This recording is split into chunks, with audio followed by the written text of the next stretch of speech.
The views and opinions of the hosts and guests are their own and do not necessarily reflect the position of the management and staff of Guardian Network.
Good afternoon, ladies and gentlemen, and welcome to the Political Review.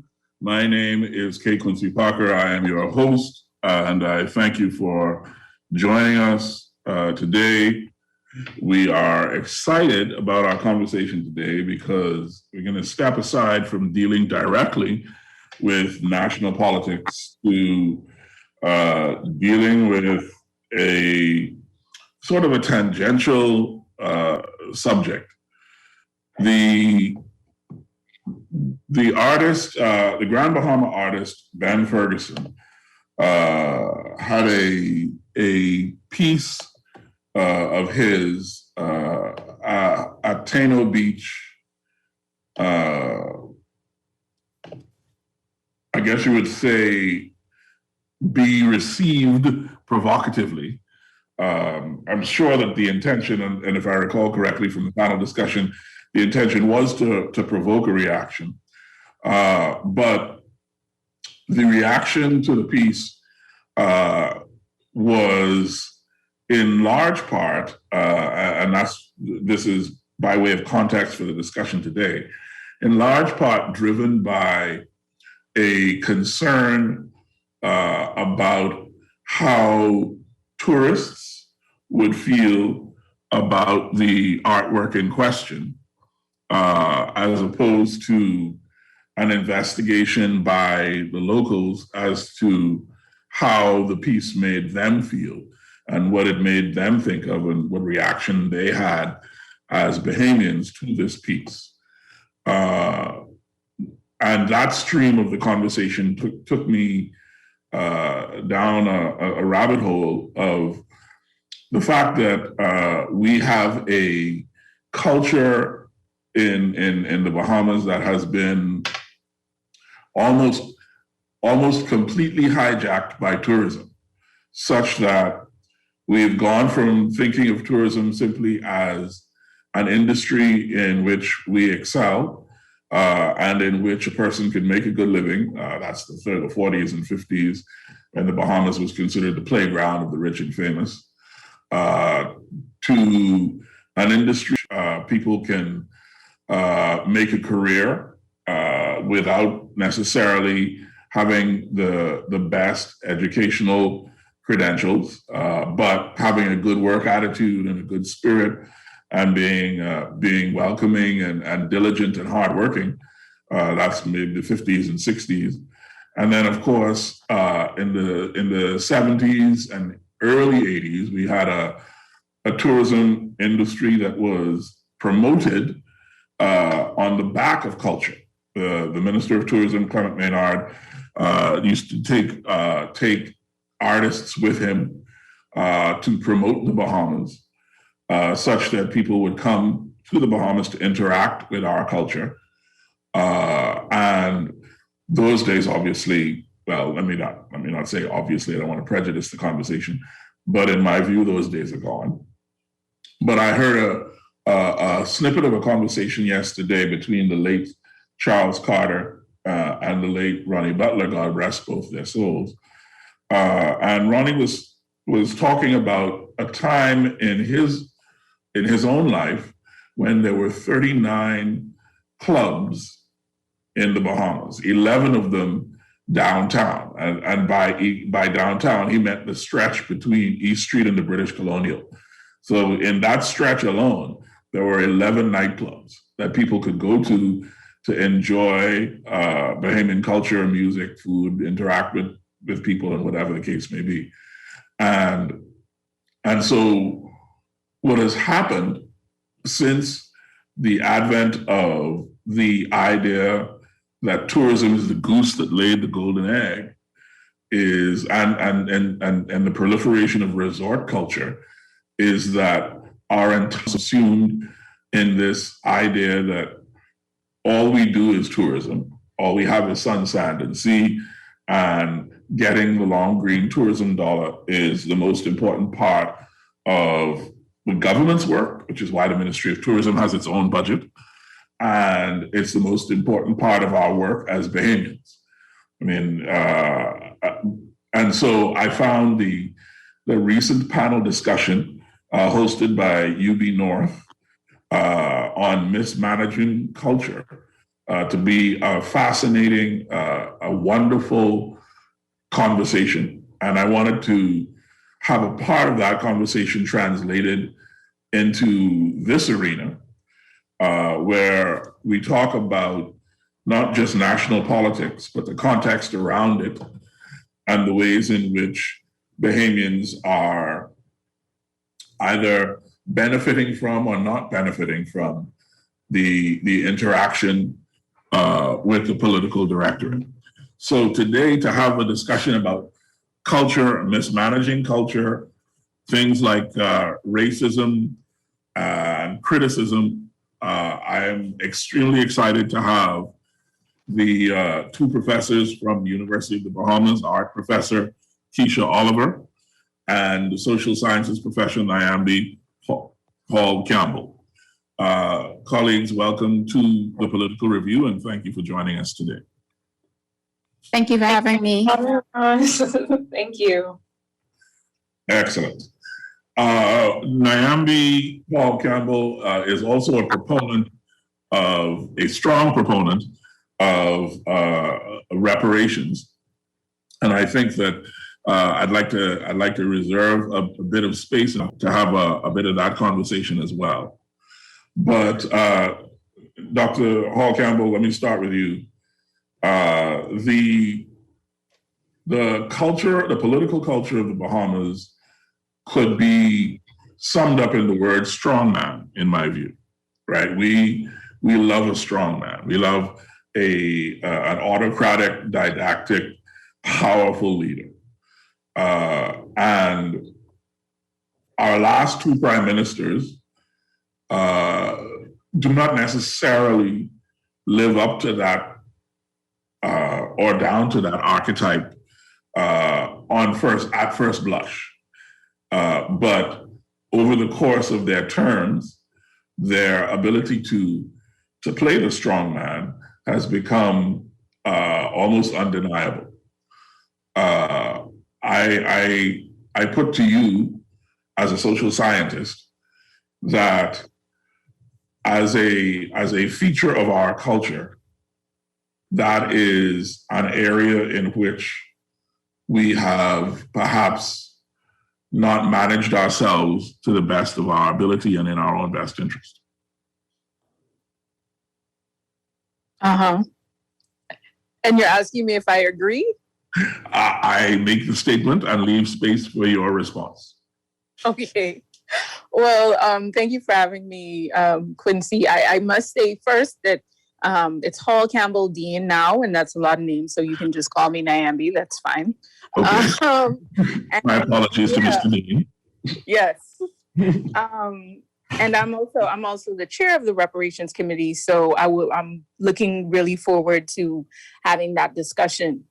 You brought up so many points, some that I would want to push back against, but starting with your comment around our strong man figure in our political history. I think that one of the things that we don't necessarily really take into consideration enough in when we look at our political history or the state that we are politically now is the position that Frantz Fanon espoused in Wretched of the Earth. And in that book, he talks a lot about colonialism and the model of colonialism. And one of the main things that I always come back to from that text is he mentions that the leaders in these new independent states didn't necessarily want to be new people or revolutionaries or create their own models. They just wanted to take the place of the colonizer. And I think that we see that a lot in what is happening today in our leaders. When we become disappointed, when we say, well, we're doing it to ourselves now, that we never really had models in which we were able to fully flesh out who it is that we were and who it is that we wanted to be. And so we just kind of stepped into the shoes of those that were already there. And I think that actually Benjamin Ferguson's piece called Mismanaged Culture helps us to kind of pick at that narrative and really examine it a bit more. Mm-hmm. Naomi, for the folks who did not see the piece, can you describe it, please?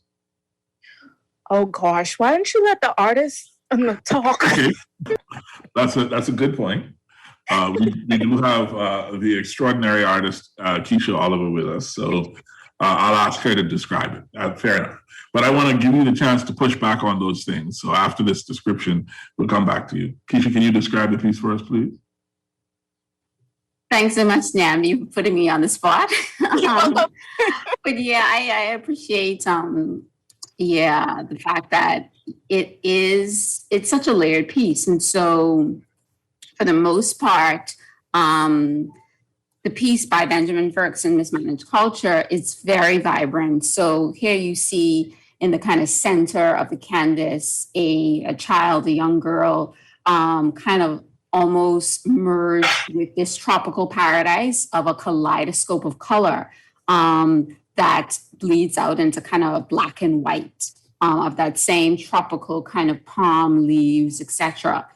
The focus, however, of the piece is where she's holding what we all know is famed as a Capri Sun drink that has been reimagined by the artists with just using the title Caucasian instead of Capri Sun, and the words all better here, paradise cool.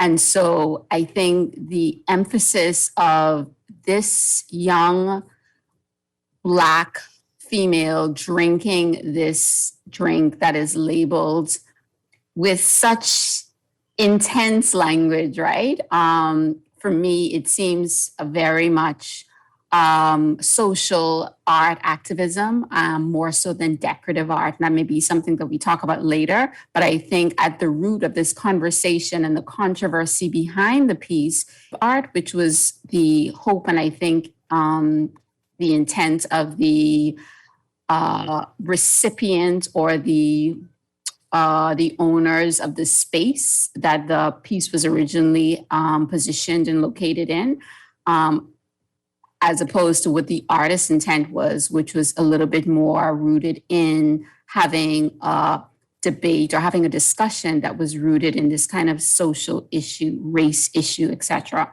So I hope that describes the works. Mm-hmm. And for folks who want to put an eye on it, you can see the piece at the National Art Gallery's website, nagb.org.bs/Benjamin-Ferguson. And I'll put a link up on my Facebook page, and I'll put a link on Twitter as well.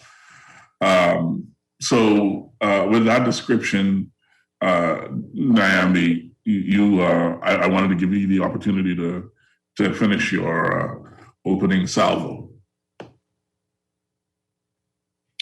I think, well, that was mainly what I wanted to say. I guess the other piece that kind of intrigued me that you talked about in your statement was the way that we have viewed tourism and what tourism has become. And I would just argue that whether or not tourism has become what it is now, or is that what it was, or is what tourism is now what it was always intended to be, right? What did we intend for this tourism model to really do? Who were the architects of this model? What were their visions for the Bahamian, right? Were they interested in creating empowerments for the masses, or were they interested in sort of stepping in the shoes of the colonizers that were preparing to leave?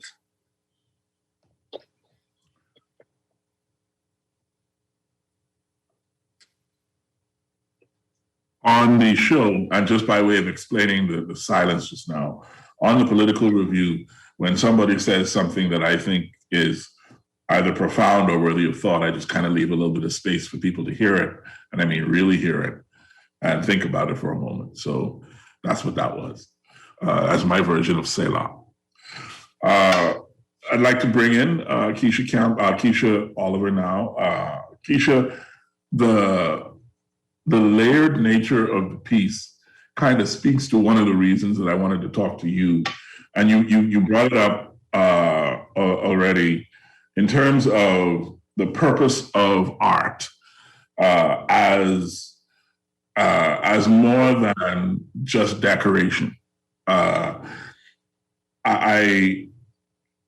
thinking again of, since it's a political show, I'm thinking of songs that have been written in other cultures that have deliberate political intent. And I'm thinking of the absence of that kind of deliberately political song in Bahamian musical culture.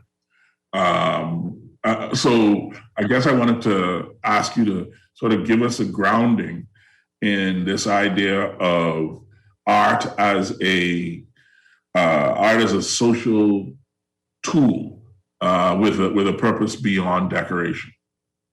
Thank you so much, Quincy. So I think during this discussion that we had 2 weeks ago, I was kind of on the fence because, we had talked about criticism and critique, and this is something that our culture, particularly within the arts, doesn't necessarily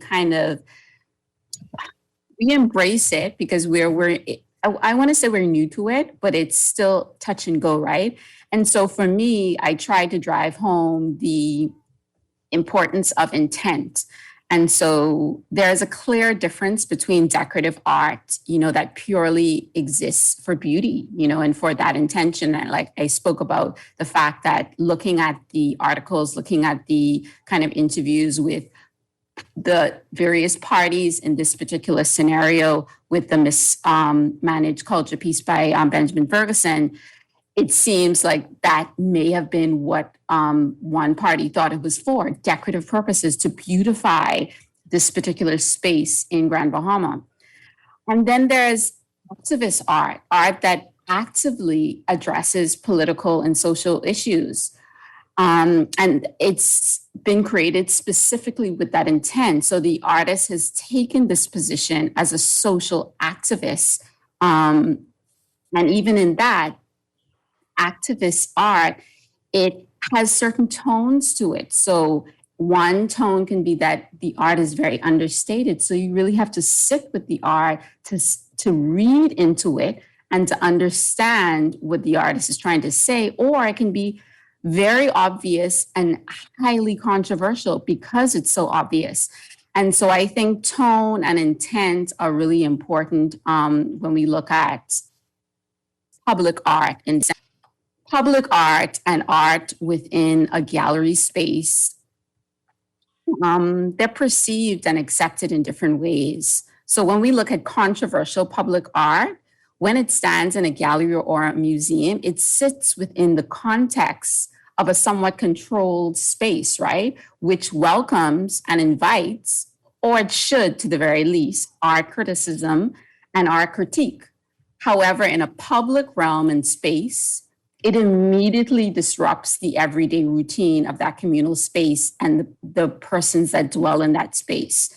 And so, again, to my point of the panel discussion, I felt it is very important for us to equip our communities to understand the context of the piece without disrupting the everyday, right? And so, in a way, managing the expectation of that community, or at least educating them on the context of what the piece is for, so they have something to work with. Because not everyone has the privilege, or we can't assume stands and appreciates controversial public art, right? There was mention of kind of, everyone has kind of traveled and seen murals that are controversial all around the world or public art pieces, but really and truly, that's not true. Everyone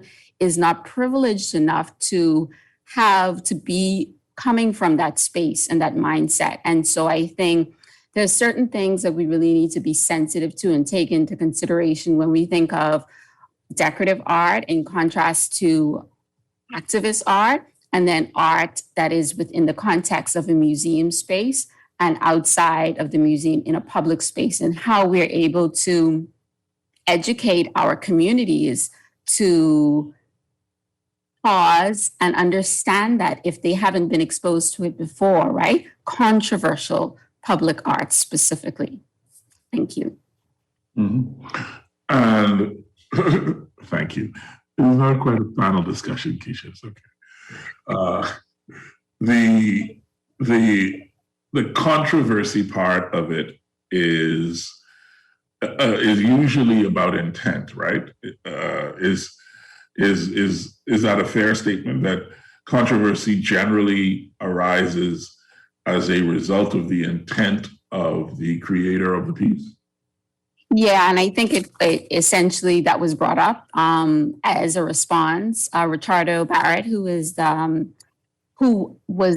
exhibition, the arts and public spaces and the kind of movement of that artworks, talked about the fact that it was brought up in the discussion with him and the artist, Benjamin Ferguson, that it may, based on the nature of the piece, controversial debate may arise, and not necessarily how that would be dealt with, but the fact that they would openly embrace it, right? Because that was kind of a part of the intention of the piece, to have this public discourse. And the last point in your statement just now is how it would be dealt with. To what extent do you believe? And this will go to the larger question, I think. But to what extent do you believe that's the artist's responsibility to worry about how the art will be dealt with?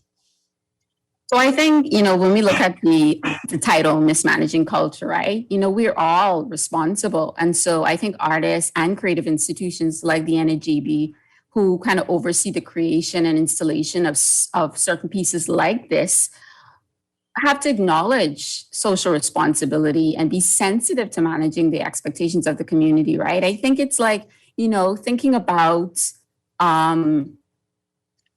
advertising, because if we replace the visual art with kind of commercial art, or something that is a little bit more kind of recognizable to the everyday person, an advertisement, a billboard, and say, for instance, when we look at semantics, because that's what's really, really a trigger here with the word Caucasian being used. Semantics, like the meaning of the word, the phrase, the text. If we look at, yes, the tone of that kind of speaks to social activism to a certain degree, but it's kind of understated, right? But if we look at that in contrast to something that says denounce white supremacy, it's a little bit more charged, right? And so I think semantics are important. And so the use of the word, and I kind of listened back to what the artist was saying in his choice of using Caucasian as opposed to other words. Because he's used that word, I think it has caused a lot of controversial kind of conversations, because if you remove that word from the piece, which was actually suggested by, I think, the chief counselor associated with the project, it's a little bit more understated, right? And so there again, it's really how we balance expectations, how we weigh our responsibility as an artist, as an arts institution, and then what we expect. Like, what do we really expect? And I think we have to take a certain level of responsibility to not be careless and just knowing that we're putting a piece of controversial artwork out there and just kind of seeing what happens, because we know what controversial art yields, right? So it's up to us as the artist, as an institution, to say how we want to help to facilitate or quote unquote manage that conversation. Because two, I mentioned in the panel that we are, as a country, this is new to us, right? We're used to seeing murals, decorative in nature, somewhat understated in social activism, but nothing that comes out right with a charge or a little bit more bolder state. This is new. So context helps to allow the viewer and the audience to digest it. But should the artist be constrained by the potential reaction? I mean, isn't that the point? No, definitely not. No? So definitely not. They should not be afraid or constrained, but it's just the fact of, what do you intend, right? Like, what is your intention as an artist? Is it just that you want to say this thing, make this statement, and then allow the statement to unravel on its own? Or do you want to be able to, as the work title, kind of manage the conversation, or, you know what I mean? Help to kind of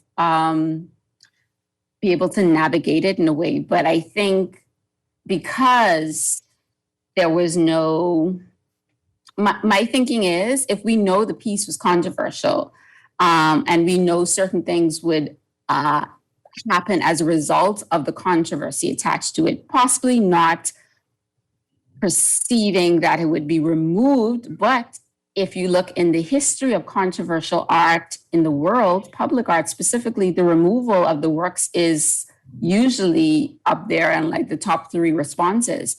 And so I think it's like managing your expectations of what you feel will happen as an artist, as the institution, and two, just being sensitive to the community, right? I know we're having the conversation about tourism, but I think too, we have to think about the fact that, yes, it may offend tourists or it may offend those who service the tourism industry, but what about the other people in the community that it may offend?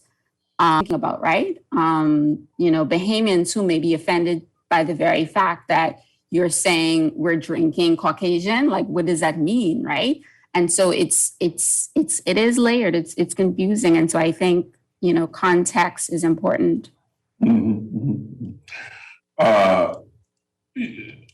The idea that racism,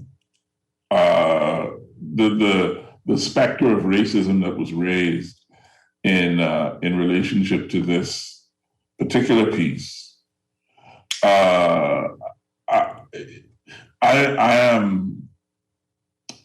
would like for maybe as a social scientist, Naomi, to lay out the relevance of the R word in relationship to this piece.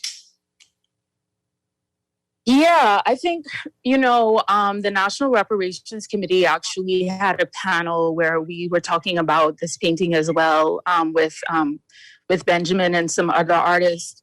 And so the conversation with UB North was actually the second panel that I was on discussing this piece. And that's why one of the reasons why I appreciate Keisha's expertise so much is because I had not considered that element of the issue in terms of public space and intent right? And what do we intend in certain spaces? And so I think that that's a really, really good point and a very interesting one, because as a community psychologist, the context that I am most fascinated with is the context of the meso system, right? The context of the culture. So if we're talking public spaces, and this was one of the things that came up in the UB North thing, right? Like, which spaces are meant for who in the Bahamas?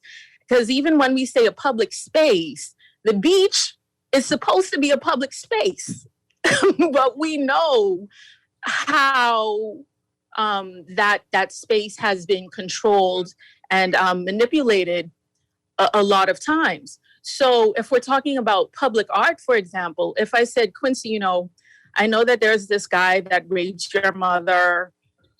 He was a genocidal killer, but I'm going to erect a statue of him and put him in front of one of the most important buildings in our country. How would you feel about that? But that's exactly what we do with our statue of Columbus. We have a statue of Queen Victoria.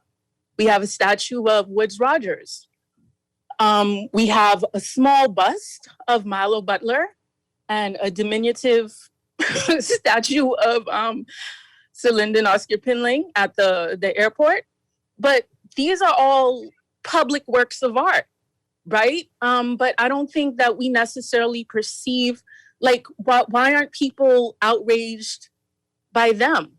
Why aren't people saying we need to remove this because having, statues erected to rapists and genocidal murderers is offensive to me? Like, I don't hear the outcry on that. So I just think that, in our culture, it's just very interesting what we find offensive. I agree. I want to say that I think too, it goes back to knowledge, right? Knowledge is power. And I think a lot of the response is I guess a lot of the immediate response to the controversy in the piece Mismanaged Culture is because of the now, right? And the relevance to the generation who feels kind of appalled by the removal and the treatment, etc. And because it's so immediate. But take that same demographic and maybe they won't appreciate the passion that you have for the removal of such statues, which I mentioned in the panel, because they are not well versed on their history, right? Mm-hmm. They know a part of the history that is told partially, or as a footnote in, some of our school systems. And so I think the entirety of the truth and the kind of revelation of that truth to be continuously drummed into that demographic is important for them to be as passionate, right? But you see the difference in passion is the now and the then, right? And maybe if artists like Benjamin Ferguson took or used the art form in a way to speak about the history of this kind of colonial veil, then we would have more debates or more people advocating for the removal of such statues. That's how I feel. Mm-hmm. But to what extent, so sorry, Naomi, to what extent is the footnotization of our history a deliberate thing? And well, I mean, deliberate by us, deliberate by the writers of that history, deliberate by who? You tell me, right? I think I'm not the. So yeah, I have a view, but I'm more interested in yours. I think that the question of, like, I had an interesting conversation with a recent graduate of the University of the Bahamas some time ago, and the basis the basic conversation was that this person felt offended and also misused that he had not been taught at the university how to have a revolution. Yeah. And I said to him, I advised that he go and do some reading on revolutions, because it's clear that his understanding of the source of a revolution or the instigation of a revolution is a little. If you think the power structure that exists is going to teach you how to overthrow it, there's a disconnect there. Fred Mitchell loves to quote Frederick Douglass, I think, power concedes nothing. You got to go take it if you want it. I think. Yeah, go ahead, please. Sorry, I definitely know Nambi can speak more so to this. But I think the idea or the kind of perception of history, I don't know if it's we as a people or as a generational thing, but I know it's a certain kind of the affinity or the lack thereof of our history. And maybe it stems from colonialism. It's not attractive. It's not important. It's that otherness, right? And I'm actually currently involved in some research myself for this fellowship that I'm doing later on in the year called Lost Voices in Bahamian Art. And so the research that I'm really undergoing at the moment is documenting and archiving artists, art educators of the 50s. That was really the foundation for the art scene in the Bahamas. But that's always overshadowed by the kind of white foreign expats that did exist. And the footnote are the Black stayed, right? And who helped build our art community to what it is today. However, when you look in a lot of text, they appear as footnotes. And I think, it's hard for us to know what existed if no one tells the story. And I have spoken to historians, researchers like Patricia Miracolas, Dr. Gail Saunders, and they speak about the support system, the fact that there is very little support, oftentimes, particularly locally, to really safeguard and archive these histories so that others can know and be energized and be passionate about it. And I think when it comes to the end product, having this thing documented in order for us to make it more attractive, I use that word, to the generations to come, we have to think about technology. We have to think about ways that they learn as new generations. And in my research, with looking at these artists in the 50s, I use my students as an example or as a preface to my research to see how they would respond. And I kind of painted the scenario of a scavenger hunt. I had to take the word research off of the kind of project and say, this is a scavenger hunt. And immediately they responded differently. They responded different because they felt it was a competition. They felt it was something a little bit more endearing. And so I think it's up to us as educators, as activists, as advocates in this area to safeguard our history by thinking about how we can deliver it in a way that people can appreciate, receive, understand, and be.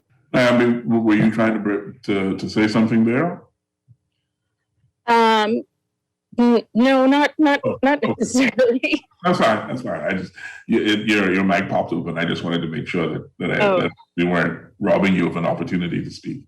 But you mentioned colonialism, and to me that's kind of, I have it written in bold letters as on my notes, because I kind of think that that's the shadow overarching all of this discussion is the idea that as a colony, which has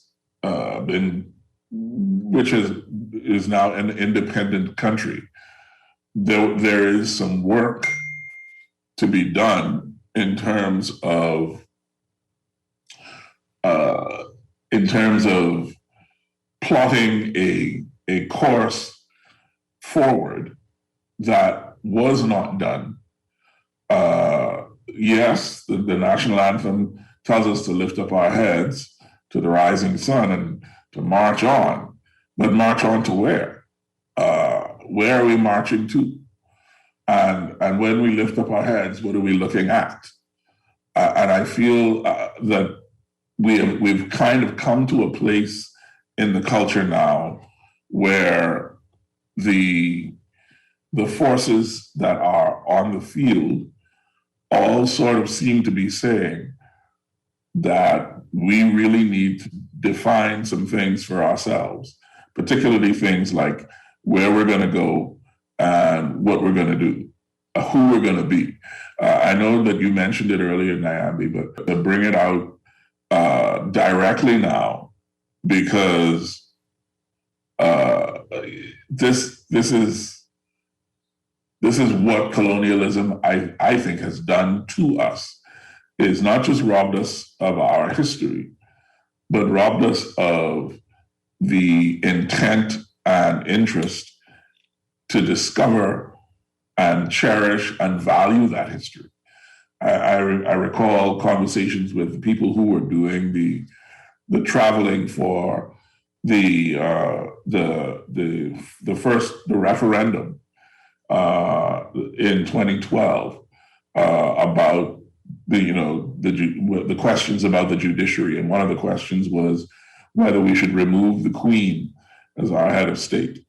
And the researchers will tell you about any number of people they ran into who were adamant and vociferous that no, you can't remove the Queen as our head of state because that's what it means to be Bahamian. And then when you had the same sort of researchers traveling throughout the country for the National Development Plan, they ran into similar things.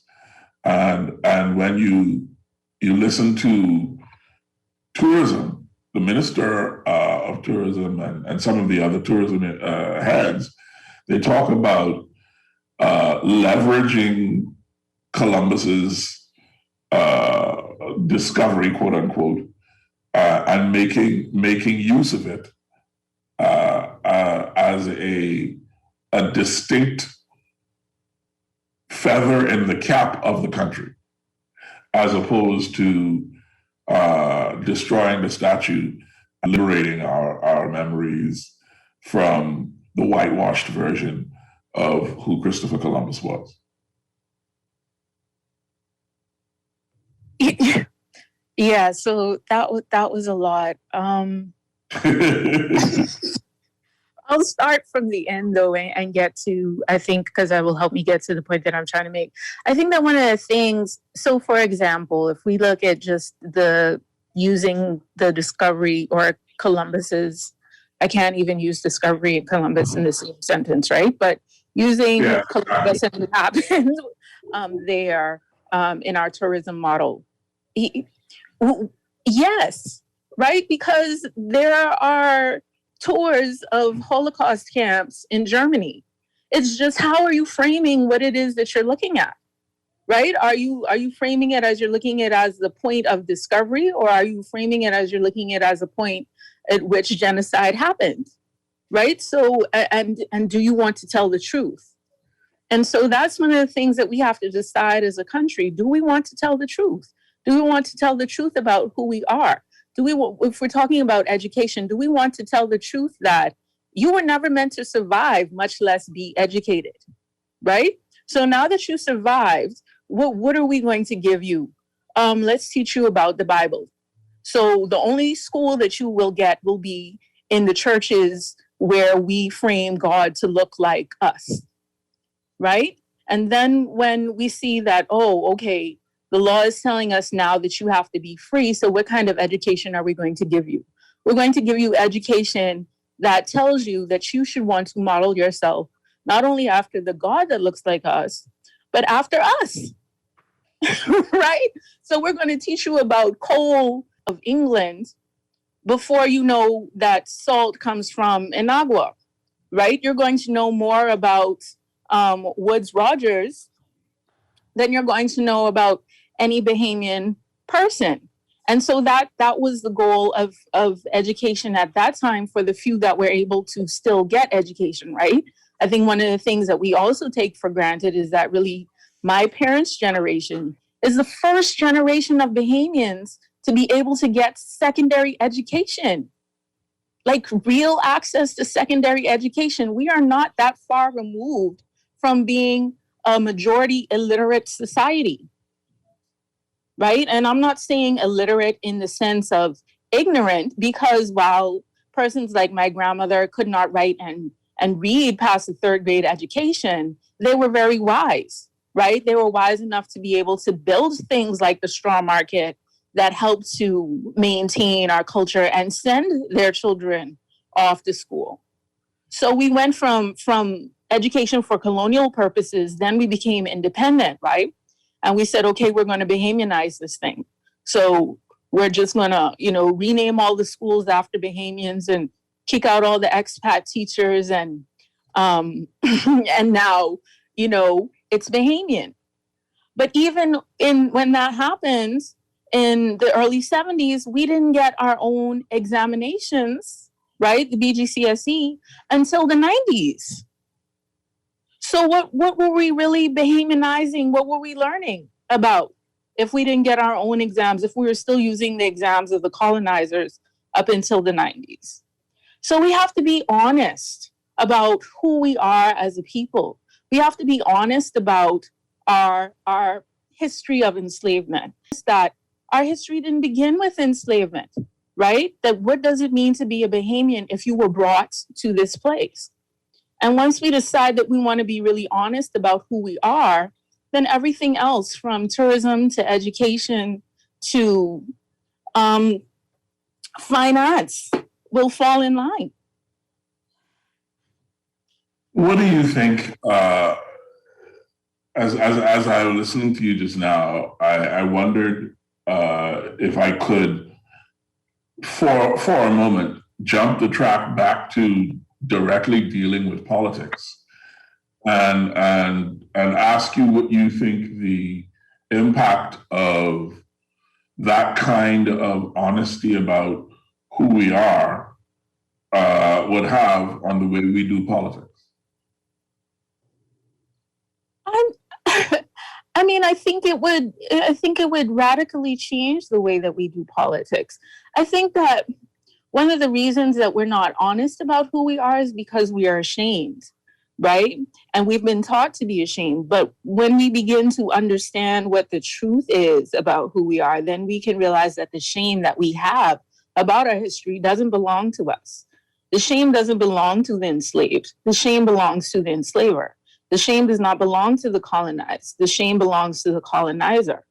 And you can have expats in your country and still say that, right? You can appreciate foreign direct investment and still say, oh, this is a colonizer, right? But you have, but we first have to be honest about what that is and what that looks like. When you are truthful about who you are, when someone comes in and says, we're going to give you this money, we're going to give you investment, and you need this, and you're not going to be anything without us, right? You could say, well, no, actually, I know who I am. We don't need you to come in and do that. You can't tell me what you're going to do with my strength and my power. And so that completely changes the conversations about who politicians are and how they operate. But that takes a lot of work, right? But it begins with, I think, us, like I said, just being honest. And in your view,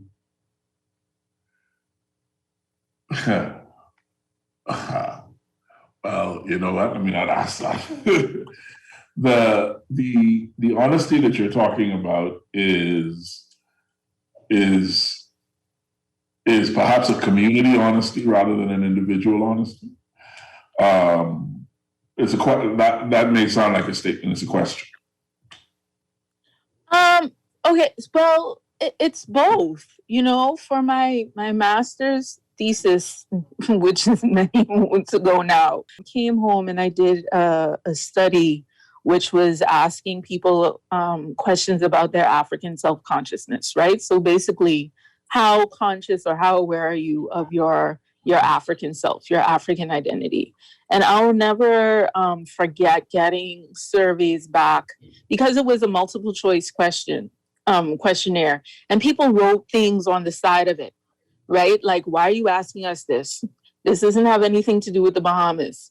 These are things Americans do. This is not relevant to us, right? And so even on an individual level, there was, I mean, and not by, everyone that took the survey, but on an individual level, there was definitely this pushback, this rejection of an African self, and those were questionnaires that people could answer privately and on their own.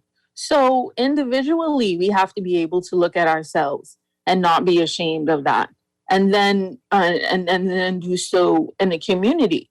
We have organizations like the National Reparations Committee that can help with those conversations at a community level, but we have to have those conversations within ourselves as well. To what end, though? I mean, and perhaps it's a question for Keisha as well. If the artist, firstly, Keisha, do you agree with that age-old, let's call it a truism, that a part of the artist's job is to hold up a mirror to society? Do you agree with that?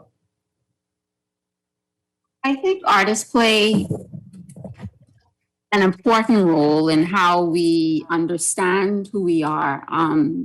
For a lot of people, the artist just exists as this kind of trophy of decoration, right? But if we look through history, world art history, even Bahamian art history, we can see how artists actually play a role in documenting history. So Maxwell Taylor, he's a Bahamian master artist, grew up in the 50s, spent a lot of time in New York, heavily inspired by the Black Power movement. He created a painting, a woodcut of Emmett Hill, the tragedy of Emmett Hill. And, that tragedy, speaks about the young man that was lynched as a result of being accused of, looking at a white woman, right, in the 50s. And so in the 80s, Maxwell Taylor, he created this image that shows that tragedy because it was important to document it.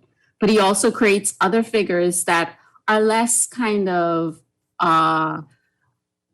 charged and visually kind of controversial, that celebrates the Black figure or Black excellence, Black heritage, right?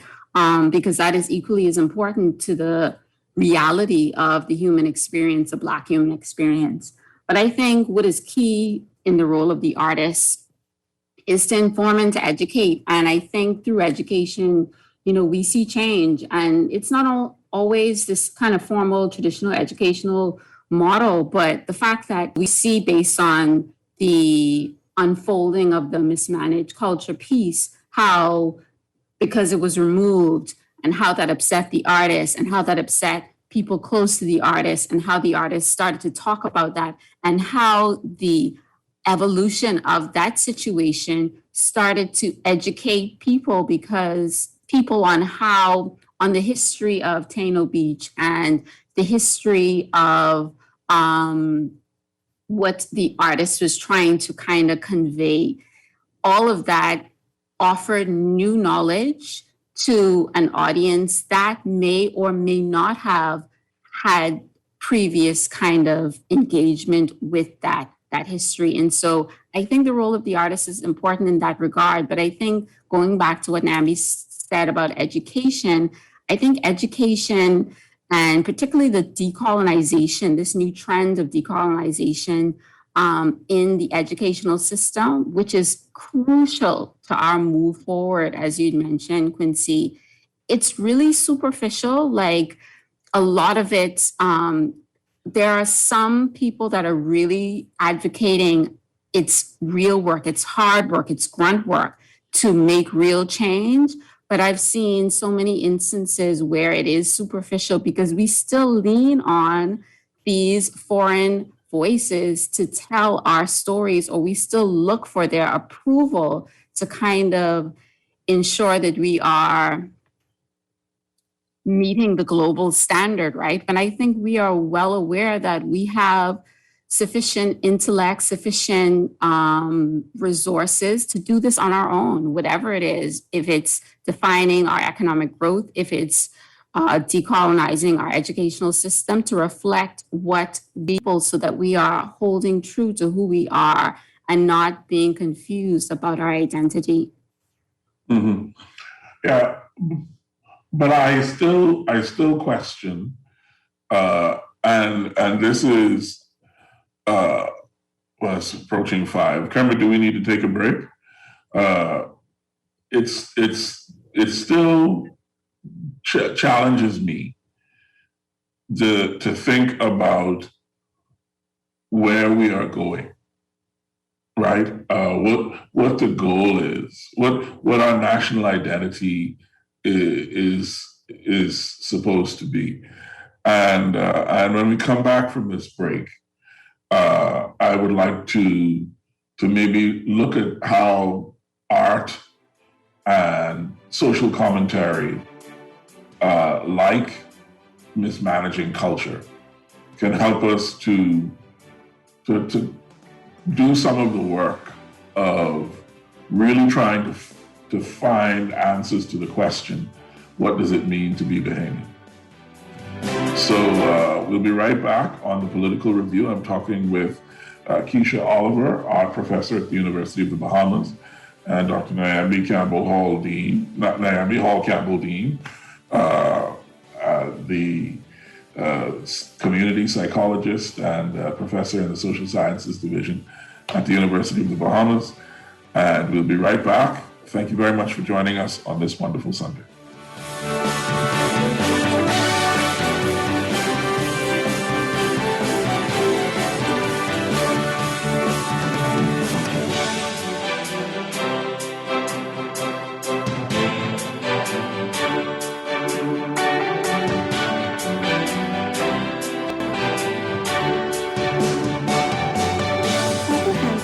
Is extremely important as we continue to fight the spread of COVID-19. We touch many surfaces throughout the day. It is important to be mindful of where we place our hands, as we may be touching contaminated surfaces and making ourselves sick. This is why you are encouraged to not touch your face. You must wash your hands often throughout the day to prevent infecting yourself or someone else. Always wash your hands before eating and after using the restroom. Wash your hands before and after you care for a sick person. Remember to wash for 20 seconds each time with soap and water, scrubbing your hands together and covering all surfaces of the hand. This simple step can save your life. Let us protect ourselves and each other. This message brought to you by Bahamas Ministry of Health in conjunction with Guardian Radio. Hey, I'm Tate. And I am Dawn. We talk about current events, issues of national importance, and basically anything interesting. Me, like who born in the 60s, right?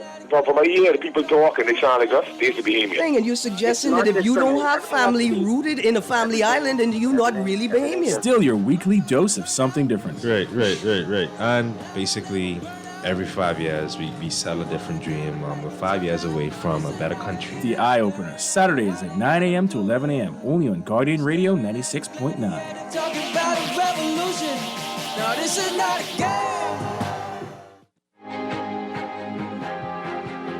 A bold new era calls for a new mindset, fresh ideas, and a renewed commitment to innovation. Join us for University Drive and the path to progress. Enter the conversations about higher learning, Follow the shapers and drivers of shining a light on matters that impact you, your community, and the world. Travel the road of progress with us. University Drive, a University of the Bahamas talk show airing on Saturdays at 11 a.m. right here on Guardian Talk Radio 96.9 FM. Join us.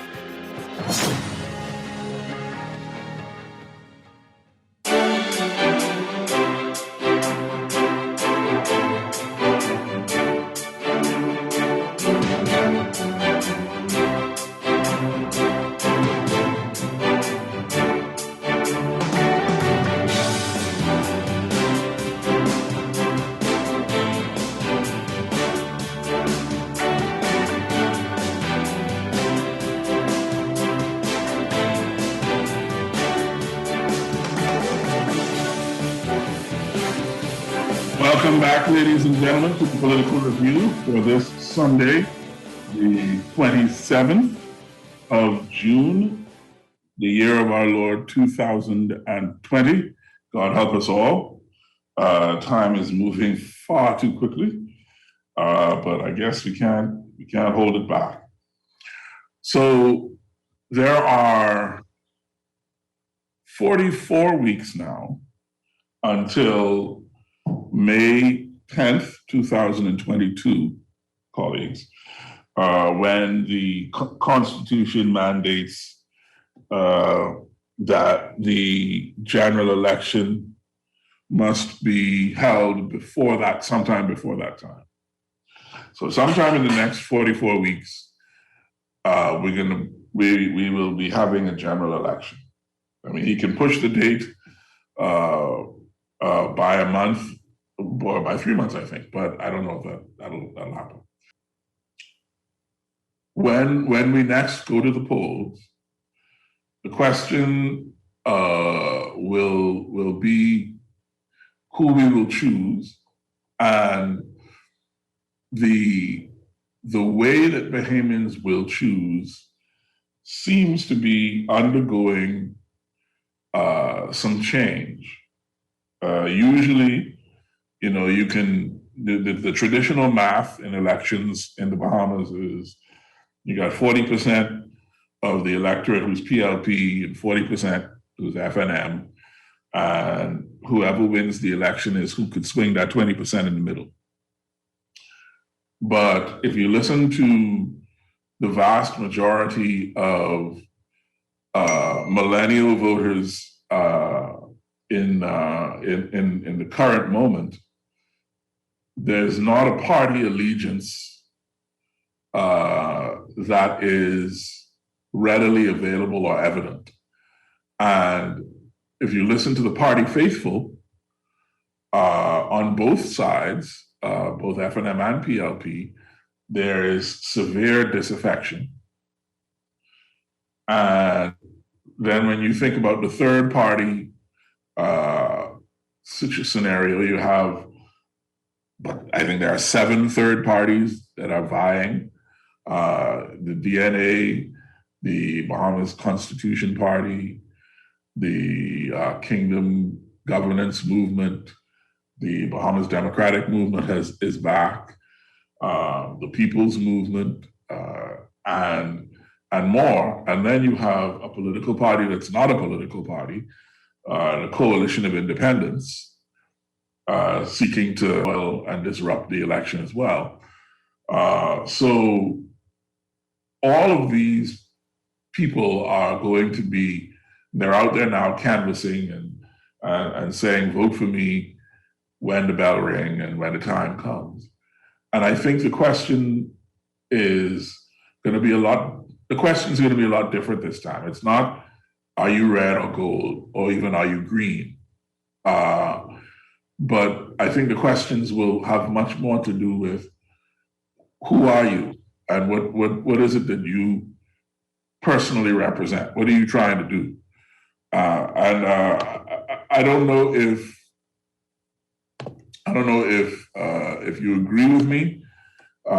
First, let's get that on the record, and then second, what do you think is driving that change, if you agree that change is in fact happening? Let's start with Keisha.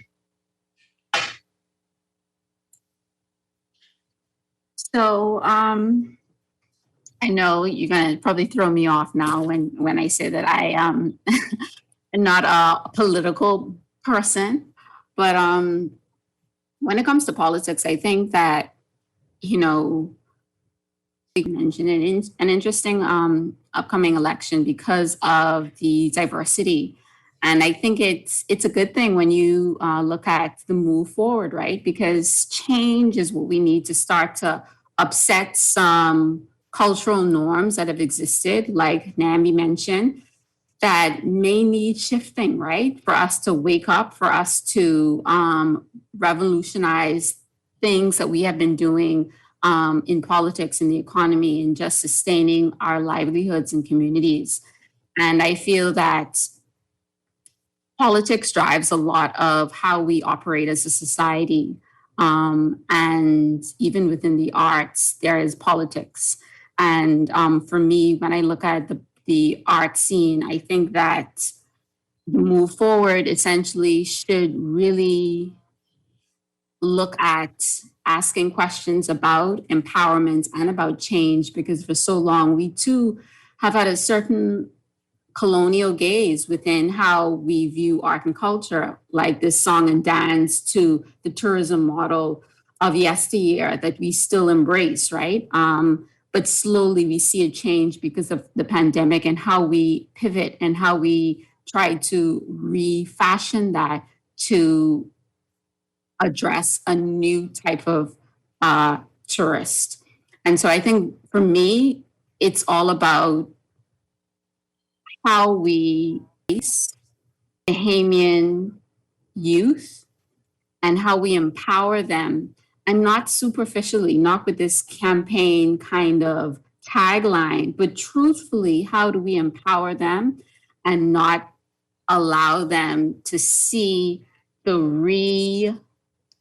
revisiting of the foreign element of this is how we should do it, how we really embrace the ideas of Bahamian youth to bring about innovation, because it's those Bahamians that we are sending off to university, coming back with this knowledge, or that are here in the trenches who are excited and passionate about making change. How do we really bring their ideas to the table and make them realize and embrace the future of tomorrow? That's how I feel. Naomi?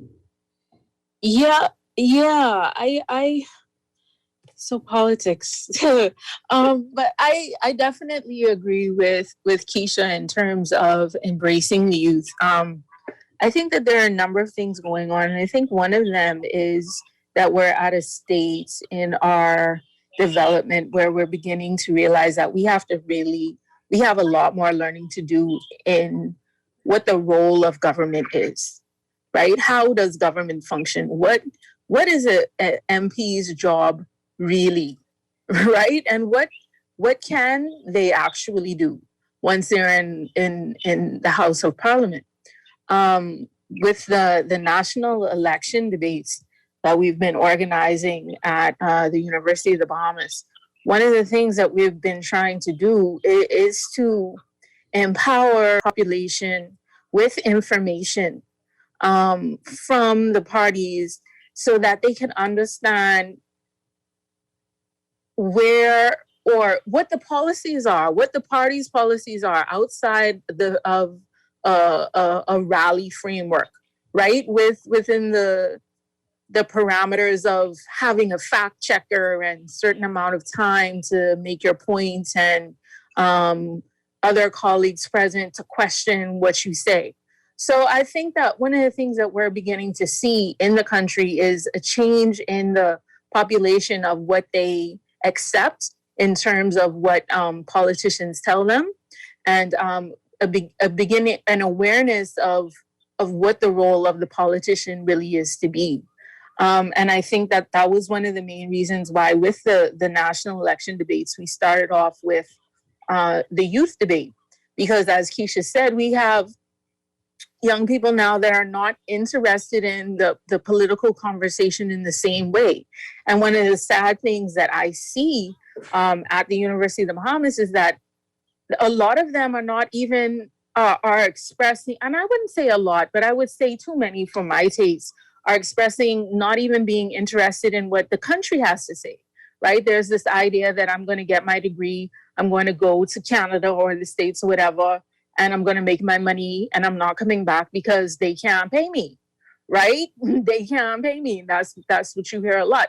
So we have to come to a place in where we recognize the power of us as communities and the power that we have to frame these political conversations. And hopefully the debates and things like this will help to do that. There is you were trying to drag me down a tangent, Abby, but I ain't going down that tangent. No. The idea of change continues to sort of circulate through what you were saying. But I want to challenge that idea a little bit because, to my mind, unregulated or undirected change is just chaos, right? What are we changing from and what are we changing to? What is it that we're trying to become? And I think that to relate it purely to the national politics of the day, I think that the individual who can best articulate what it is that we are trying to become as a country will be the successful individual in the election. And I think that is what the questioners in the homes of the electorate are really asking. So where are you trying to take us? What's your destination?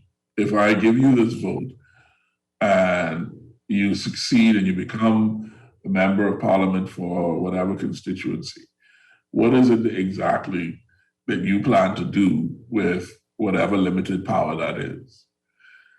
And beyond that, if you are lucky enough to serve at the pleasure of the prime minister and the cabinet, and he gives you a ministry, what are you trying to achieve? Where are you trying to take us? What's your destination? And I think that I cannot think of a convincing argument by any of our prime ministers to tell us where they want to take the Bahamas beyond into the future.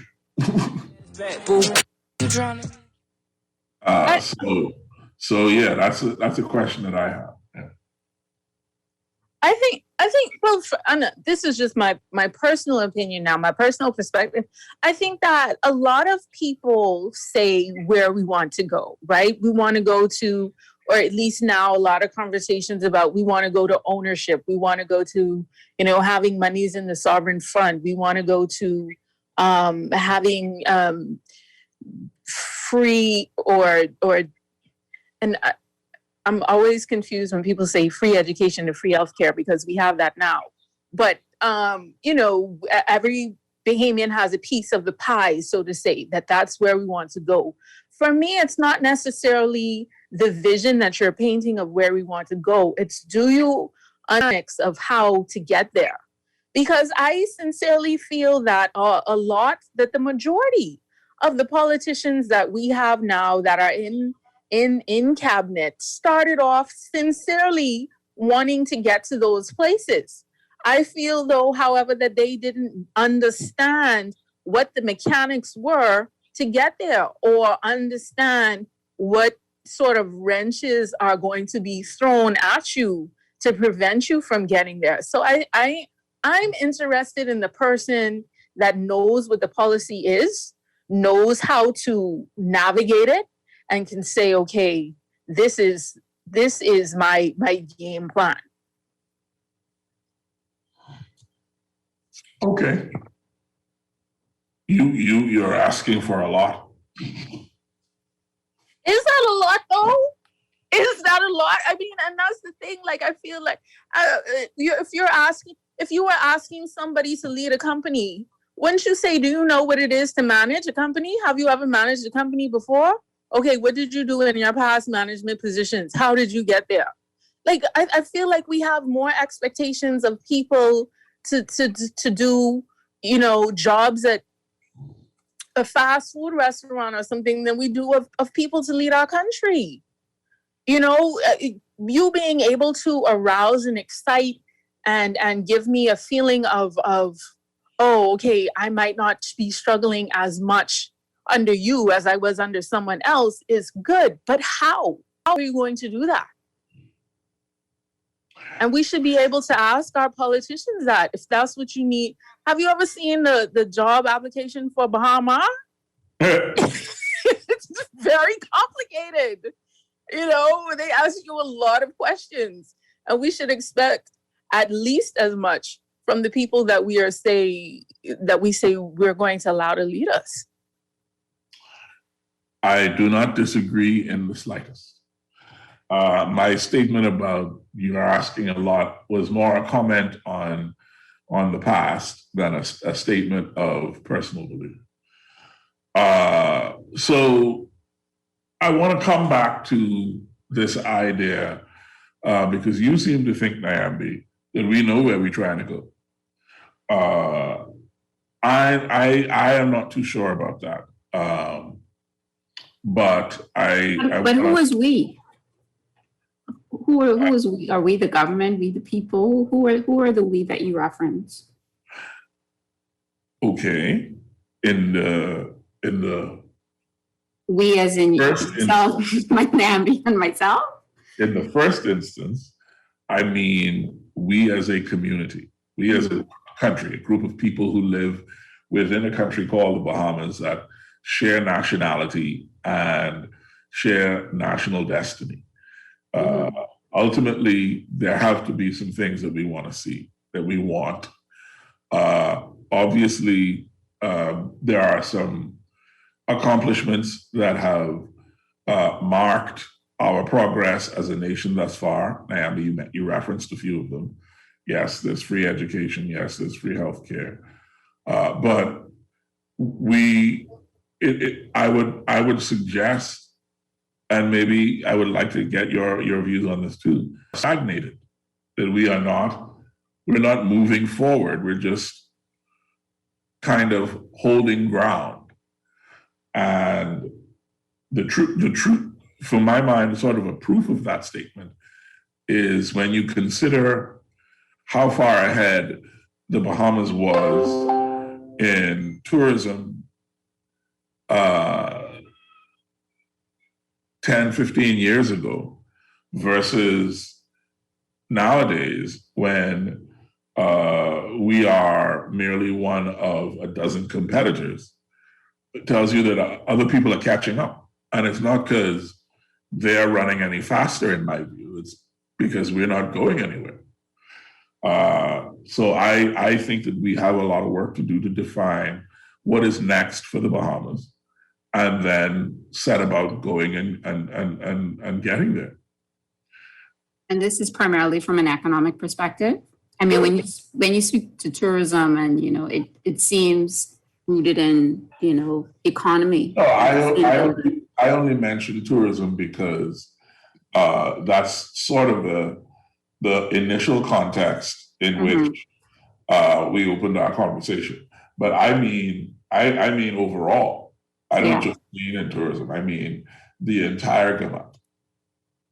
And so I don't know how true and how much, as far as the government of the Bahamas, are holding true to our 2040 plan, national development plan, and all of the kind of efforts that went into that as a kind of guide as to how we move forward. But again, I guess like Nambi said, I guess from a personal perspective, for me, as an 80s baby, growing up in the downtown area with my grandmother, who kind of was involved in the straw industry, and seeing just how the physicality of the landscape has changed and my kind of obsession with the quaint clapboard homes with porches that kind of yielded these intimate neighborhoods with conversations, and how they're being torn down and kind of overrun by these towering high rises, and beaches being blocked off, like we talked about earlier, with no access for locals. And so I think too, while economic sustainability is important, I think access and ownership of the people is equally important in inheritance and how much rights we have in our own land, right?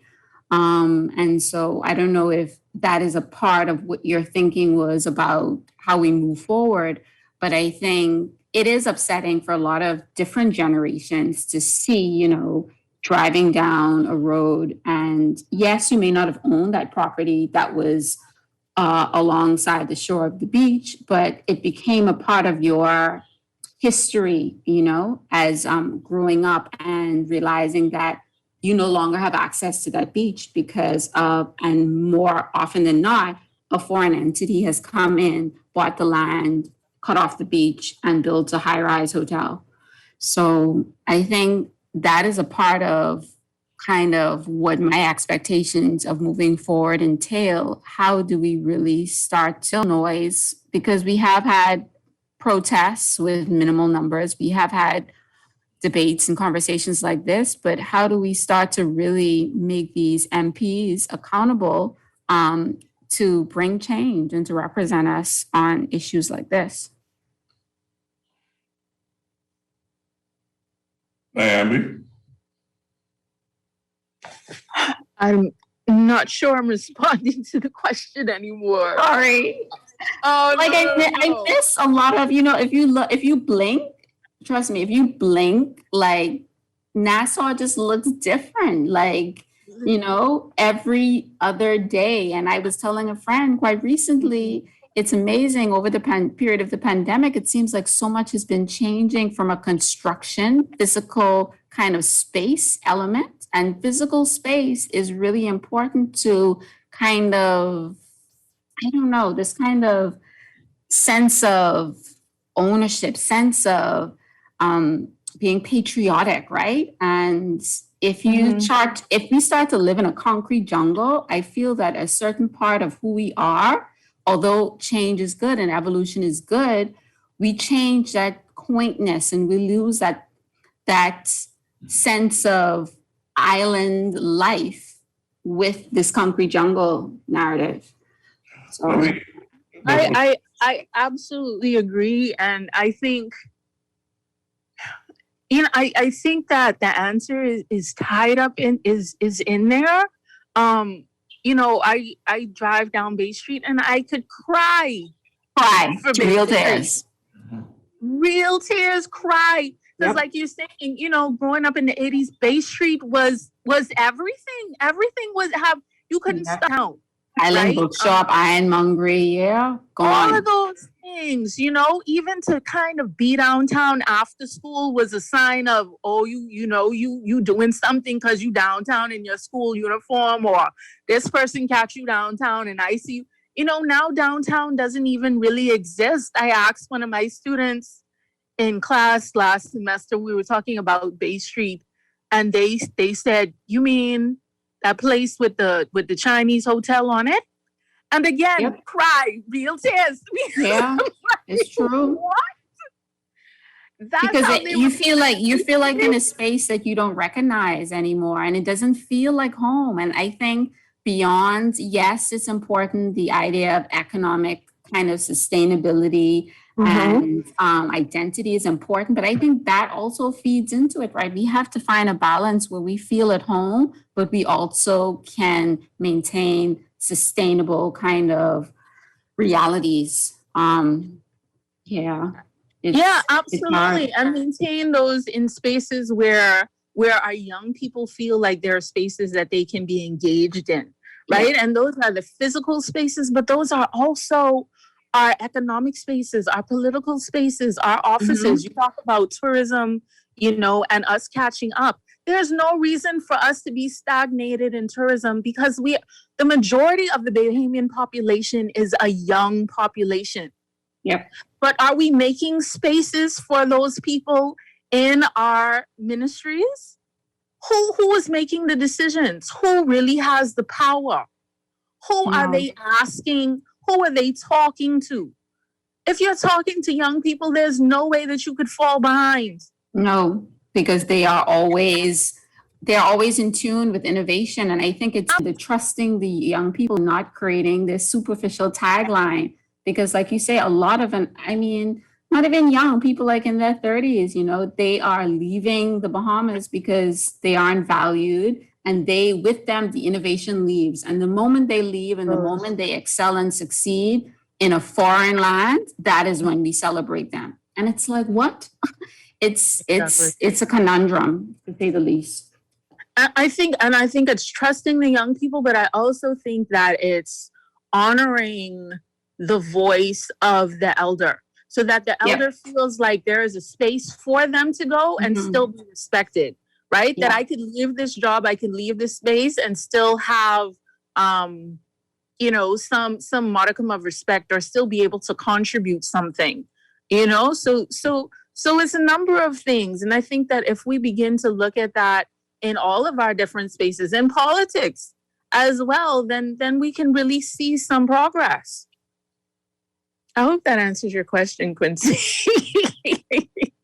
Yeah, but Quincy, like for real, I think, when it comes to that idea of bridging the gap between wise and experienced older Bahamian with the young, innovative, passionate. I wrote this article, I think a couple of years ago.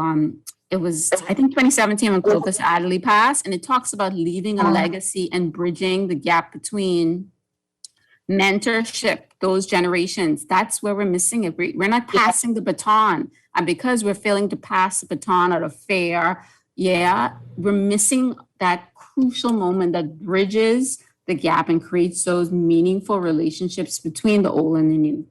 Absolutely. And that key word right there, mentorship, right? Because if you have mentored someone, then you shouldn't feel afraid of leaving your position because you know that you have fed into, right, what is going to be to come. That even if you are gone, your mark is still there. Yes, so leaving a legacy. Are people being encouraged to mentor? Nope.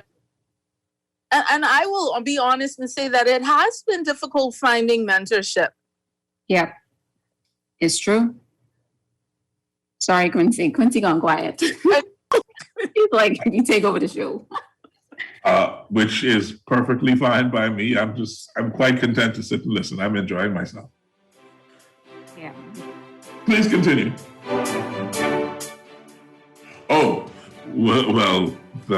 Thank you, Kermit. I apologize. Ladies and gentlemen, we need to take a short break here. When we come back, we're going to get onto the issue of criticism. It was a question that I asked during the panel discussion. And I wanted to get a little more insight from both Ms. Oliver and Ms. Paul Campbell-Dean about this space for honest, objective, professional criticism of the output of artists in this country. And not just artists, but criticism in general. And we'll talk about that on the other side of this break. We'll be right back.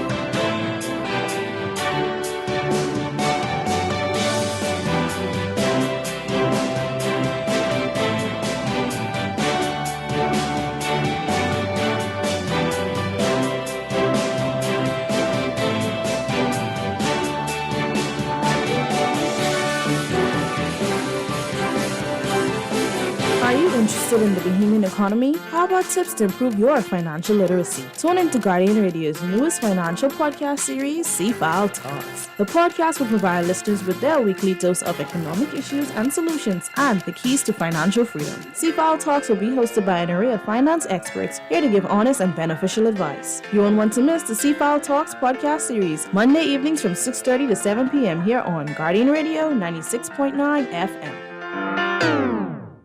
Track and field is the queen of the Olympic Games. In its 7th season, Track World with Alpheus Phillipson, the only radio show in the Bahamas and one of the few in the world dedicated to our beloved sport, continues to promote the athletes, coaches, and the partners who make a difference in our sport. We encourage you to tune in to Track World on Guardian Radio 96.9 FM each Tuesday evening on cable channel 969, on Guardian Radio's website www.guardiantalkradio.com, or streaming live on Facebook at 6:30 and be dazzled. Concerned about your health? Have a health question that you're curious about? Ask the doctor. The doctor is in with me, Dr. Denothra Archer Cartwright. We're talking health, wellness, and all things that pertain to the Bahamas society and the health of the nation. Tune in Tuesday nights at 7:30 p.m. to 9 p.m. The doctor is in on Guardian Radio 96.9 FM. Hi, I'm Amanda Coulson, the director of the National Art Gallery of the Bahamas, and your host on Blank Canvas, the show in which we speak about visual culture and creative community. When artists look at a blank canvas, what do they see? Not an empty void without meaning, but a horizon, infinite possibility, on which they can bring their dreams and ideas to fruition. On the blank canvas, we have lively discussions about art and culture in all its aspects, with creative thinkers and cultural leaders from the community. Learn about your visual culture and creative community. Tune in and listen to The Blank Canvas on Wednesday evenings at 6:30 on Guardian Radio 96.9. This is your host, Valentino Brown, inside the inner city. Join us as we continue to tell our stories, challenges, talk about the history, and share our hopes and dreams. Tune into Inside the Inner City on Fridays at 6:30 p.m. on Guardian Radio 96.9 FM. And remember, the place in which I fit will not exist until I make it. Are you interested in the Bahamian economy? How about tips to improve your financial literacy? Tune into Guardian Radio's newest financial podcast series, C-File Talks. The podcast will provide listeners with their weekly dose of economic issues and solutions and the keys to finance by an array of finance experts here to give honest and beneficial advice. You won't want to miss the C-File Talks podcast series, Monday evenings from 6:30 to 7 p.m. here on Guardian Radio 96.9 FM. Track and field is the queen of the Olympic Games. In its 7th season, Track World with Alpheus Phillipson, the only radio show in the Bahamas and one of the few in the world dedicated to our beloved sport, continues to promote the athletes, coaches, officials, leadership, and the partners who make a difference in our sport. We encourage you to tune in to Track World on Guardian Radio 96.9 FM each Tuesday evening on cable channel 969, on Guardian Radio's website www.guardiantalkradio.com, or streaming live on Facebook at 6:30 and be dazzled.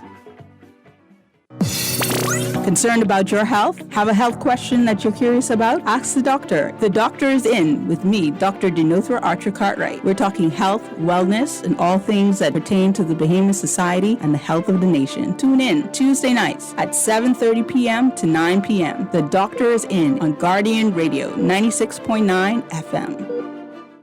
Hi, I'm Amanda Coulson, the director of the National Art Gallery of the Bahamas, and your host on Blank Canvas, the show in which we speak about visual culture and creative community. When artists look at a blank canvas, what do they see? Not an empty void without meaning, infinite possibility, on which they can bring their dreams and ideas to fruition. On the blank canvas, we have lively discussions about art and culture in all its aspects, with creative thinkers and cultural leaders from the community. Learn about your visual culture and creative community. Tune in and listen to The Blank Canvas on Wednesday evenings at 6:30 on Guardian Radio 96.9. This is your host, Valentino Brown, inside the inner city. Join us as we continue to tell our stories, challenges, talk about the history, and share our hopes and dreams. Tune into Inside the Inner City on Fridays at 6:30 p.m. on Guardian Radio 96.9 FM. And remember, the place in which I fit will not exist until I make it.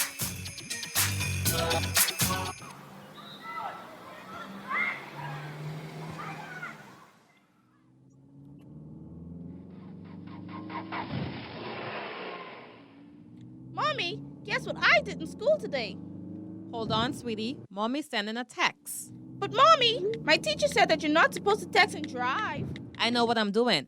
Oh, look, Mommy, the Smith twins. Mommy, watch out!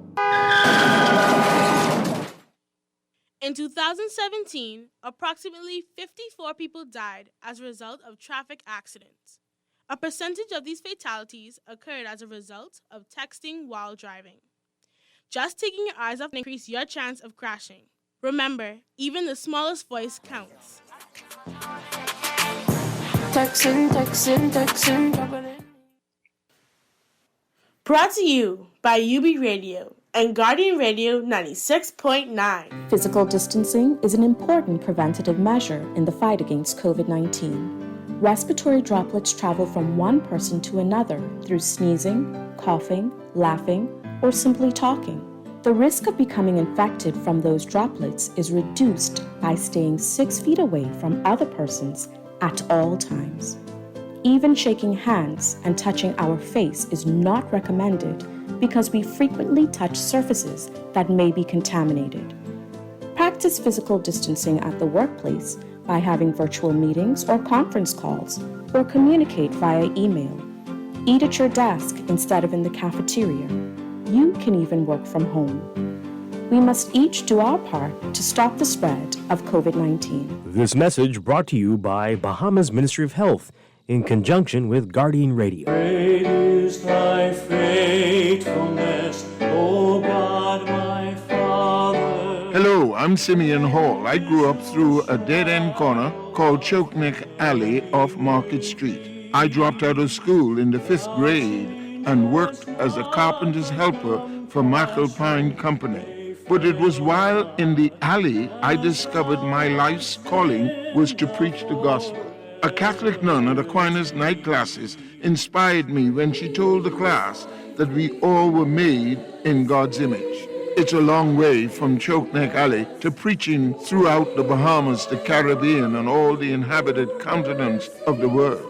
The circumstances of your birth need not dictate what you can do or where. Young man, drop your gun. Find your life's highest purpose.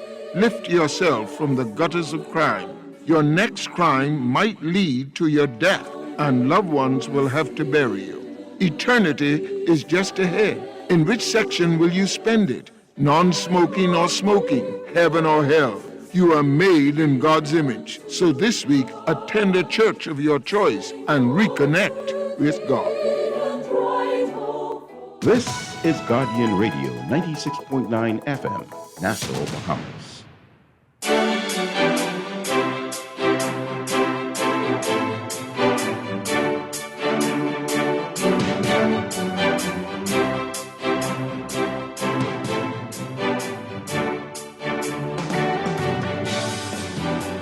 All right, folks, welcome back to the Political Review. My name is Quincy Parker. I'm your host today. I'm joined by Keisha Oliver, Dr. Nyambi Hall Campbell Dean, both professors at the University of the Bahamas, both highly qualified and incredibly accomplished individuals. And therefore, they will not mind that I am going to put them on the spot right now. I was a reporter for 25 years before leaving the press to pursue other endeavors.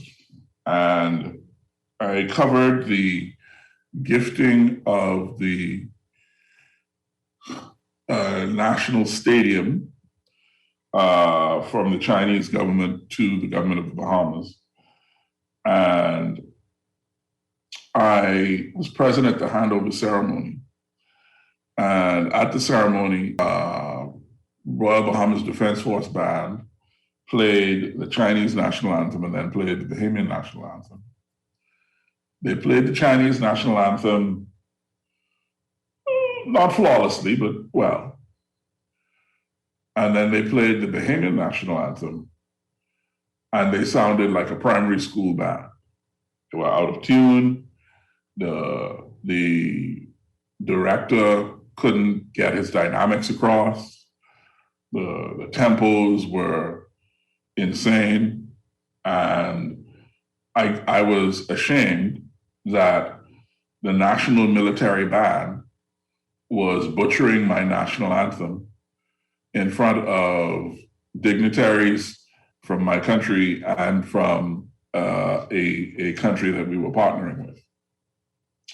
So I went back to the paper that I was working for at the time and wrote a critique of the performance. And I was told by the publisher that there was no way they were going to publish that critique because I personally would be shot if it were read. Because, and I quote, "This isn't a town where people can take criticism, Mr. Parker," unquote. The goal of my critique was not to lambaste the Royal Bahamas Defense Force Band, but to present a stream of conversation in which public performances were the subject consideration from a perspective of professionalism, from a perspective of someone with the expertise required to interact with the performance in a way that would benefit the public and the artists themselves by presenting a critical view of the offering. I came, after arguing with my publisher for about an hour over it, I came to the conclusion that the publisher was probably correct, since the last line of my critique was that they should be lined up and whipped.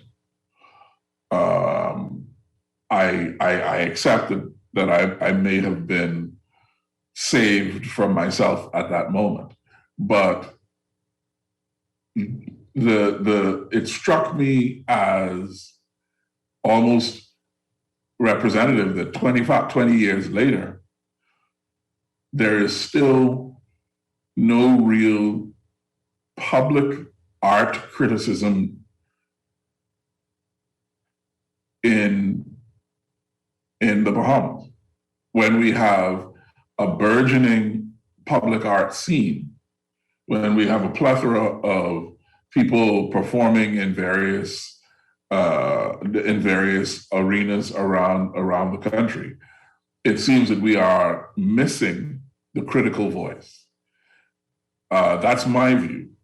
I put it to the panel, since it's you two, and I ask, do you agree that we are missing the critical view? Do you think that there should be one? Or am I asking for trouble in a way that I don't understand? Let's start with Keisha. So I think a lot of this has to do with our cultural acceptance of mediocrity and the fact that criticism is often confused with negative review and personal attack, when really it's a part of the ecosystem of the arts and other areas to uphold excellence, to keep us accountable, keep us humble, respected, professional, and then bring in context and offer perspective.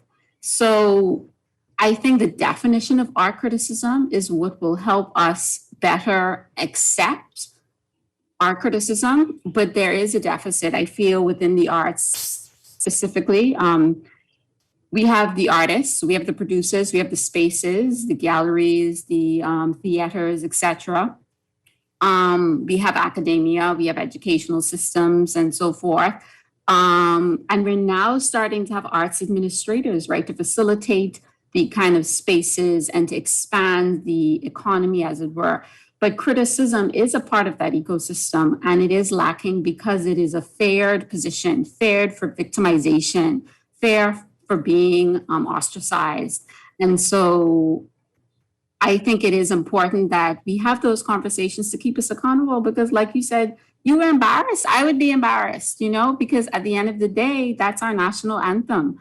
and it should always be sung with pride and excellence.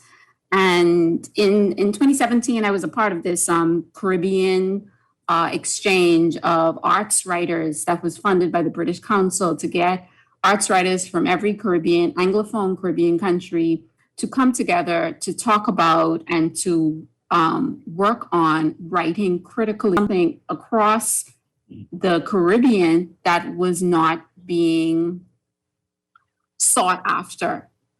And so I agree with you. We need to do more work in this area, but I feel that because of the weight and the burden that comes with the victimization of what you say, because we're not equipped to accept it as a people, not just in the Bahamas, but in the region, there are not a lot of people that want to put pen to paper. Naomi? Yeah. So I mean, I think we're definitely. I agree that we don't really take well to criticism. I guess my perspective, more of the psychological perspective, is that it's a function of living in a small space. You know, as long as you can meet somebody and be like, "Oh, what's your last name? So and so is your daddy. So and so is your Grammy. Oh, okay."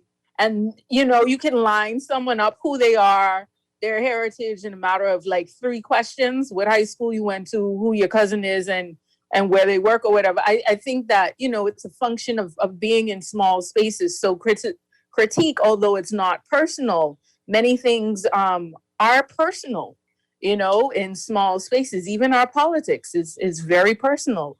And sometimes that works for us, and a lot of times it doesn't. So my perspective is that as we expand and as we grow, and I think that social media will help with this as well, because you can kind of critique or do things from a less personal space, that will begin to change.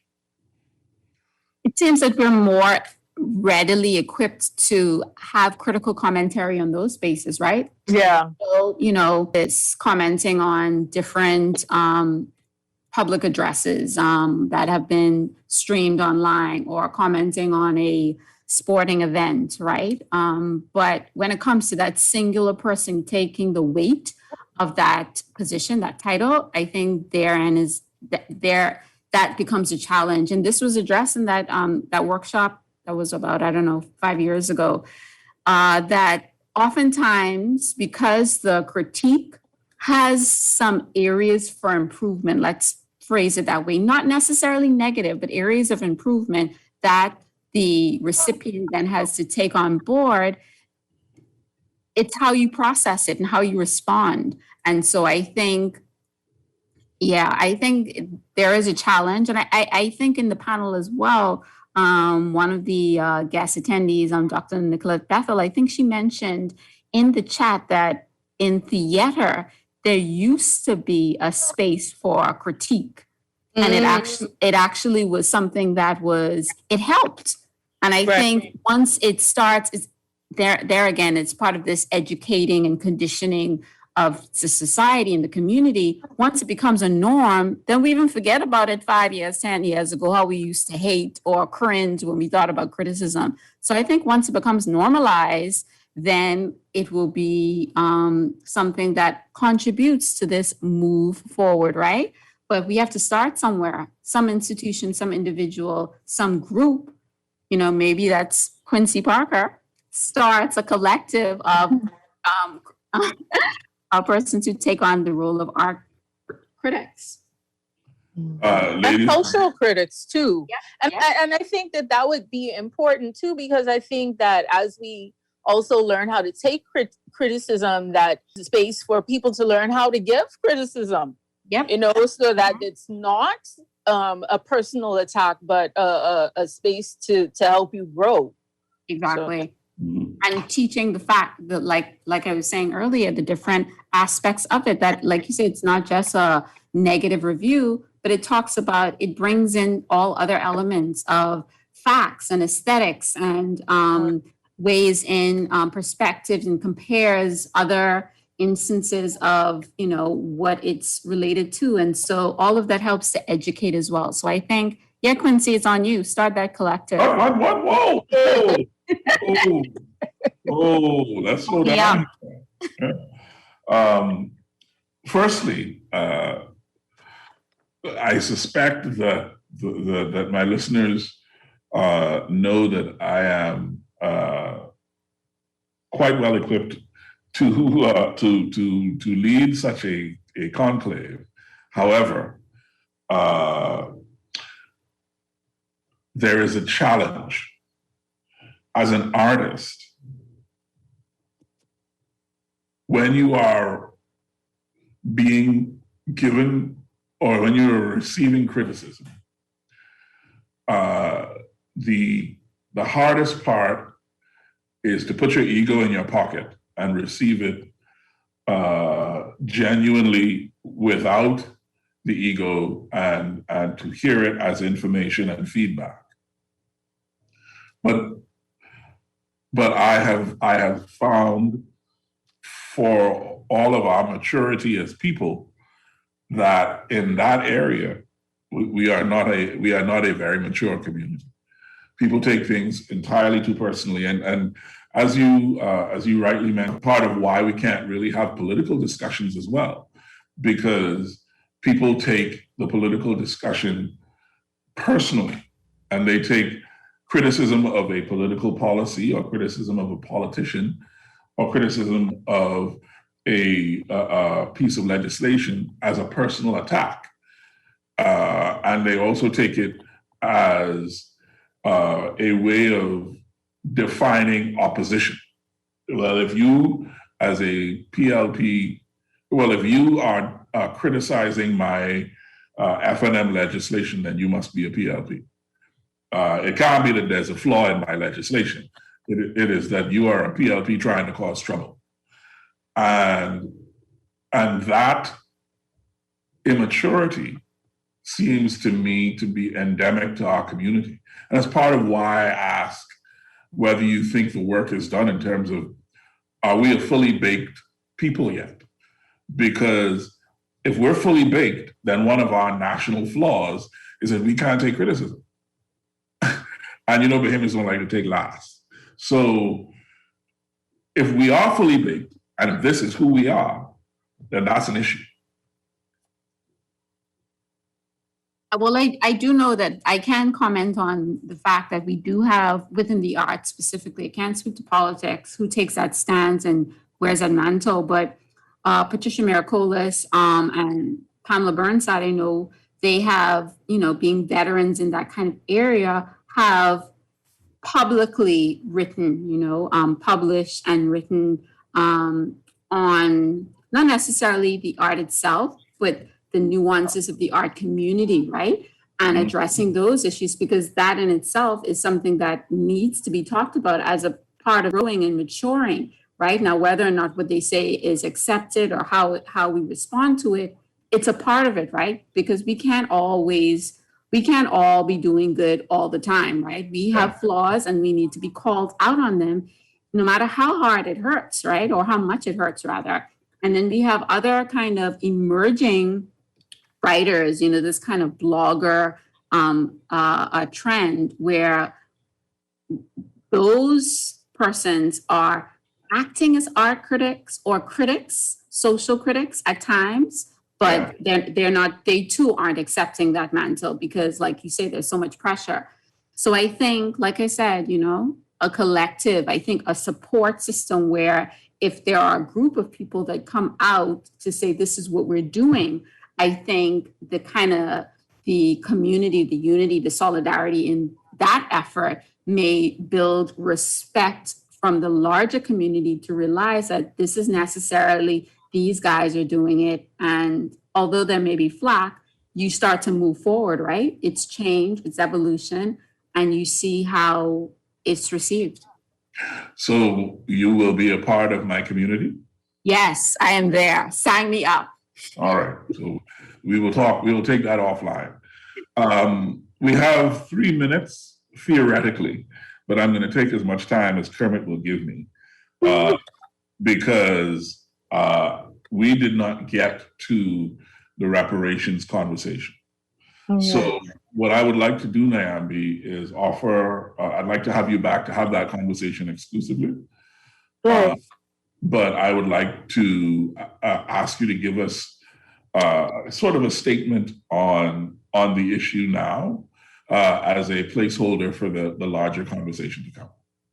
Sure. So the main point that we always like to make with the reparations committee is that reparations is about reparatory justice, right? It's not glorified begging.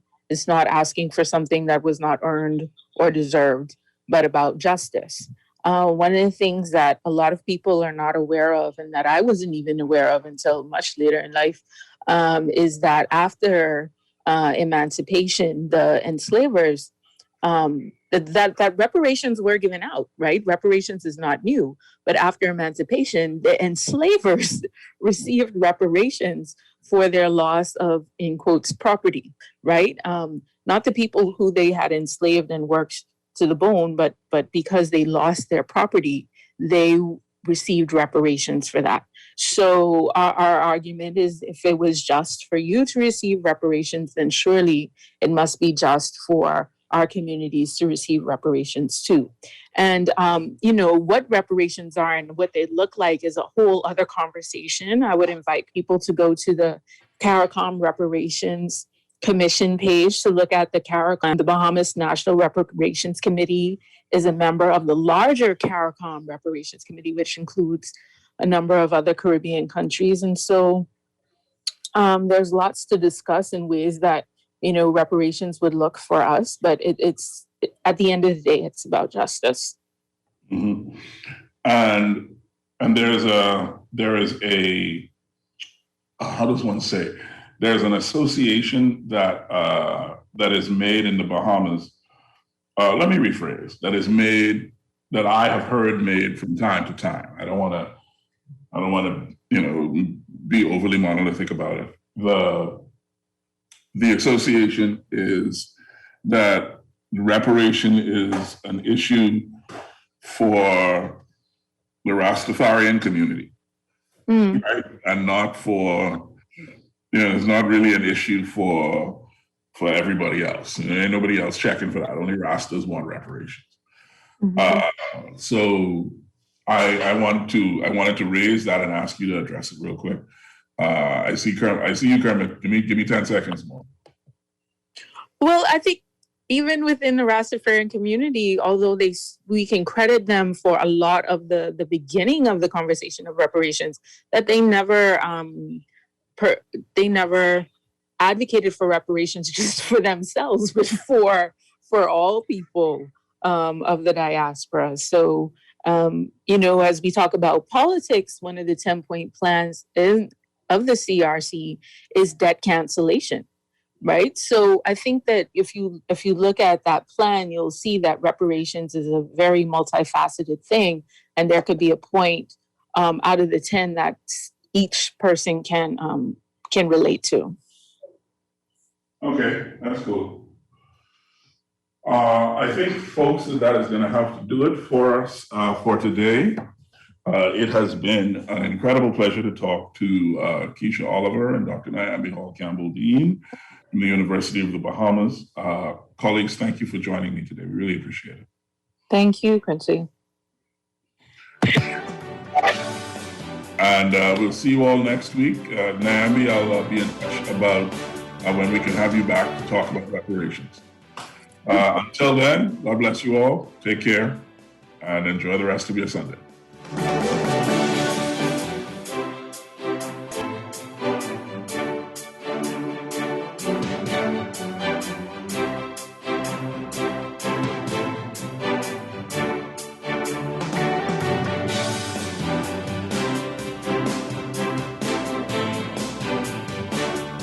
This is Guardian Radio 96.9 FM, Nassau, Bahamas.